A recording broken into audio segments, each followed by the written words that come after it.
Well, thank you all for being here today, and I think this is a unique honor for all four of us to be up here and represent Santa Margarita. I feel privileged to, about 12 months in now, to be at my alma mater, which I'm very grateful for the opportunity the school gave me and the opportunity to represent the school. For me as a student athlete there, it made a huge, significant impact on my life, and for me to be able to hopefully give these young men the same kind of opportunity, that's my ultimate goal, and to represent our school to the first best of our abilities. Our young men have worked extremely hard over the past 9-10 months. Since the end of last season, we started in the weight room and started our work on the field and so forth, and they've done a great job growing as a team, as a unit, and we're really excited about the season this year. Our kids have grown a lot. We're returning 4 of our top 5 arms from last year, and then we return our entire infield from last year and one of our outfielders. So we've got a lot of depth guys returning from the program. I think that we'll be very competitive this year. I'm looking forward to watching the guys continue to grow and develop into successful young men. Our mission, our goal as a school and as a baseball program is to develop young men of character, and we're teaching that through the sport of baseball, something that these guys are very passionate about, and it's a great environment for us to be around, and something for me that I'm fortunate to go to work. I use the work pretty loosely. Going to the field with these guys every day to play with these guys is a special experience and something that I'm very grateful for. And I'll open up to questions for you guys. Chris, this may be a bit of a stretch. But you remember me for a second? Yep. The success of the Santa Margarita hockey program, does that have any influence on you? It does. You see other teams and the success that they've had. Our hockey team was fortunate enough to win a national championship last year, and our school celebrated it. And it's motivation for our guys to show up and see, hey, success and how the school rewards success and representing your school. It's a unique honor. It's a privilege to wear the SM logo, and the school is rich in tradition, and to see the latest success of somebody like our hockey team, our swim team, our girls soccer team. They've had a lot of success recently, and we want to be able to replicate that kind of thing. So it's definitely a motivating factor for us. Chris, you've been here now, not very long, so you really haven't seen these guys, for 4 years in a row. I know you follow them and you know of them. You've probably known them for 10 years. Talk a little bit about each of them, what kind of value they bring to the program, and what they mean to the program now as seniors. As seniors, I was fortunate. All 3 of these boys, I've been around them for 3 years now at the varsity level. I got a chance to be an assistant coach prior to being a head coach. And getting to know these guys over the past 3 years and developing a relationship with them, that's what it's all about. And seeing them grow and develop. Spencer, you see the bright future as a sophomore. Just this arm, this is going to be a really special arm. And it took a little while for him to really step into his own. And you start to kind of see that late into last year, into the spring, and kind of develop. And he's fortunate enough to really start to blossom last summer and grow, and I think that's ultimately why Cornell made that commitment to him, and he made that commitment to them. And he's been a unique individual on and off the field, special, talented kid in the classroom, first-class human, just that I'm pleasure to be around. And he comes to the ballpark ready to work every day, and I think he's been rewarded with his efforts with the opportunity to go to Cornell next year. Alex Schrier, same kind of thing. I remember his sophomore year, kept getting outs in the fall, and then in the winter, who is this guy? It was something we didn't even kind of look at as, hey, is this a varsity guy? And he came in as a bulldog and started really going after it. And we used him a lot his sophomore year as a right-handed pitcher, and seeing him grow in his competitiveness and his leadership skills are off the charts. And it's a really great guy to be around. Last year, he threw a ton of really quality innings for us. I think he kept his ERA right around the 2 number and was a huge starter for us, in our second slot. And seeing his competitiveness and his desire, said, hey, are you open to trying some hitting? Jumped up and said, yeah, let's go. And watching him hit and his competitiveness level up there has been awesome to see this winter and this fall, and he'll be a major force in our lineup this year. And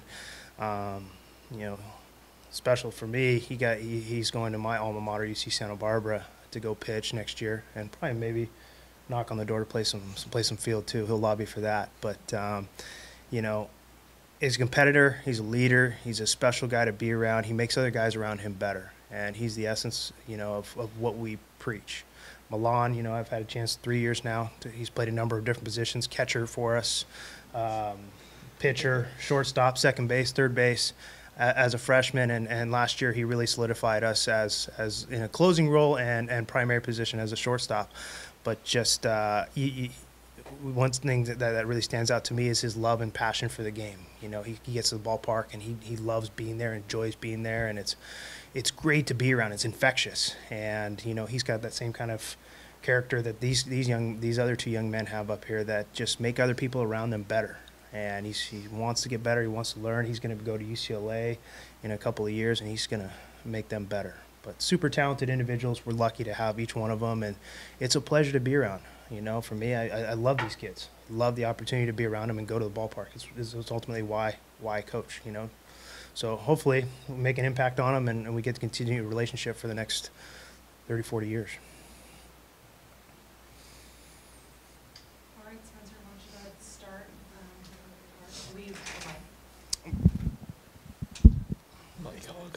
All right, so my name is Spencer Edwards. I'm a senior, left-handed pitcher.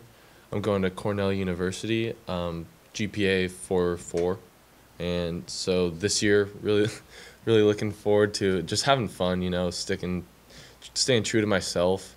Just all the stresses away. It's senior campaign. Just want to go out there with a bang and win some ball games as we haven't been able to in the past, but just a lot of excitement for the season ahead. So.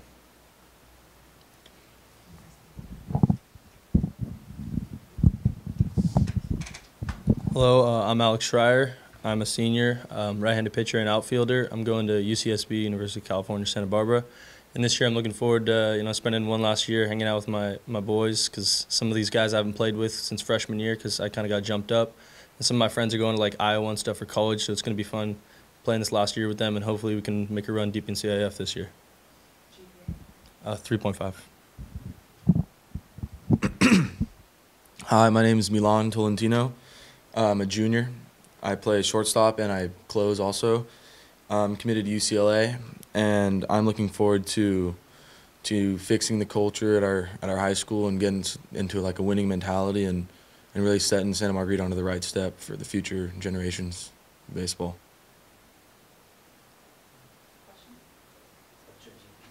3.5. Alex, I hate to rub salt in the wound a little bit, but last season against your brother. Okay, that's another discussion. But, what was it like facing your brother? I saw a pretty big smirk on both of your faces the second you stepped into the box. So what was that like for you to be able to face off with your brother a couple times in a pretty big game? It's kind of different than like facing normal guys, because it's weird facing someone that like I grew up with, and like we used to share a room when we were younger, and so it's like since we were like 8, we've been like throwing each other alley oops on like mini hoops on doors. So it's kind of weird like facing him in like a big game. So it didn't really feel like it is against like other hitters when I'm facing them. But it was pretty fun. You know, like first at bat he hit a double, and I mean I was actually kind of satisfied because I knew the ball was foul. It's kind of like a cheap shot. Like I jammed him. He was late. He didn't square anything up. And then striking out him 3 pitches the next at bat was probably the most satisfying thing that could have happened. So, now, but do you think there's like kind of a score to settle? I mean, you mentioned double, whatever you want to call it, the strikeout, and then a walk. So do you feel even right now heading into your senior year?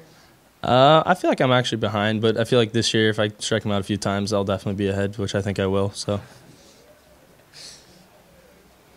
Lon, you've had the opportunity to, obviously this summer you played on the area code team, the interclass team. You've had an opportunity to play a lot of high-level events with Scout Ball, Team USA stuff. Where do you rate the Trinity League and its competition against all of that? I mean, it's in my opinion, it's the best league in the country. So, I mean, you have to come every day prepared, knowing you're going to have to fight.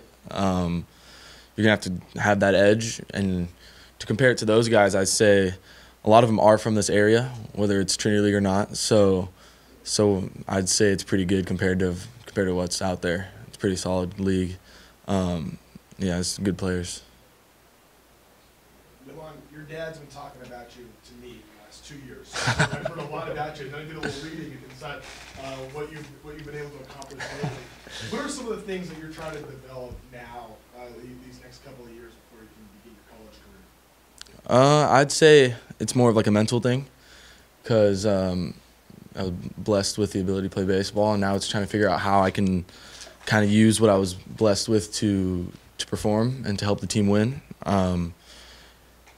Yeah, it's basically just helping the team win and trying to figure out how, like, what things work, what doesn't work, how to communicate with my teammates, my coaches, and figuring all that stuff out. And I'm trying to enjoy it, because at times it becomes intense, and you have to realize, like, it's a kid's game. We're playing a kid's game and trying to make a living out of it. So in the future, so it's kind of enjoy it. That's what I'm going at. Milan, and this is the same question for all you, so after you're done, you can pass it down. Talk a little bit about your commitment and coaching staff at UCLA and you for Santa Barbara and you for Cornell. Just maybe one thing that really attracted you to that program and yeah. Okay, well, for UCLA, so I knew Coach Gallegos for a little while, because his dad and my dad had some history of playing the game, and so when I got the call from him, I had called him and Coach Ward, I just felt like an instant connection. Coach Ward's a great coach, great human being, genuine people. And then Coach Savage, just great coach, great history, he's winning club, and it's UCLA, so I couldn't go wrong academically. It just felt like a good match with the coaching staff and the players that are there after talking to them a little bit and walking around the campus and figuring all that stuff out. The pieces fell right, so it's the way it fell. For me, for UCSB, when I decided to go there, they had just fired all of their coaches except Coach Checketts. So, but he was the only one I really ever talked to. He's the one who reached out to me and I had all my conversations with. I didn't really talk to Coach Harvey, who was the other pitching coach at the time. So that really didn't change anything for me. And then he started hiring some really good pieces. The recruiting coordinator who moved over from St. Mary's had actually been recruiting me there. So I already knew that he liked me and he was a good guy too. And then we got the coach from Washington, which was awesome too. So I liked all the coaches there, but specifically Coach Checketts, he was a big on pitching guy. And when I talked to him, he specifically knew my kind of pitching style and really focused on making me a better player and improving me onto the next level. So for Cornell University, from the start, I wanted a high academic school that I wanted to go to, because in the end, baseball is always going to be over. So you always have that degree to rely on. And so what better place to get a degree than an Ivy League school? But I met Coach Pepicelli at a camp, and we just immediately had a bond. And when he invited me over to see the school, I just loved the school the minute I walked on campus. So it was just kind of an instant connection that I'm happy to say I can go be there for 4 years. So. Chris, question for you. Milan touched on it a little bit in terms of the culture at Santa Margarita. I mean, there's obviously some history there, winning the title recently. What do you think are some of the biggest areas where, I guess, culturally, to stick with that theme, need improvement or are strong currently, moving forward in your tenure? Our kids are young, and our last CIF championship was 4 years ago, 2014, and none of these kids were out on campus there, so they haven't had the chance to experience that winning environment in their tenure here. And it's learning is something that you have to. Winning is something you have to learn how to do. And to learn how to do, I think it's all encompassing, from not only learning, the different things on the field, the X's and O's, but also just the work habits, the character units, the how to build a team, how to build that kind of environment for the kids to fully understand what it takes to win and be able to sustain a winning environment. So it's new, and for me, I didn't personally know how to do it through my college career. We were kind of a mediocre program when I was there. We had potential to do more, but we always fell a little bit short. And fortunate through the minor leagues, coming through the Yankee system, they taught us a lot about all those kind of things I touched on a little bit, and we were fortunate to kind of go through. And that's kind of where I had to learn it. Hopefully we can kind of pass it along to these young men to be able to kind of experience a similar winning culture, and that's what we want to be able to create. That's what we're working for, and I think that ultimately these guys have put in a ton of work, and we'll inevitably be able to create it.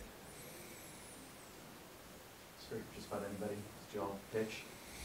Ballpark's a little bit bigger to center field, and you get a little bit of that thicker air. Is that kind of decide how you guys are pitching some guys sometimes, depending on the weather, or whoever wants to, they have any insights to that?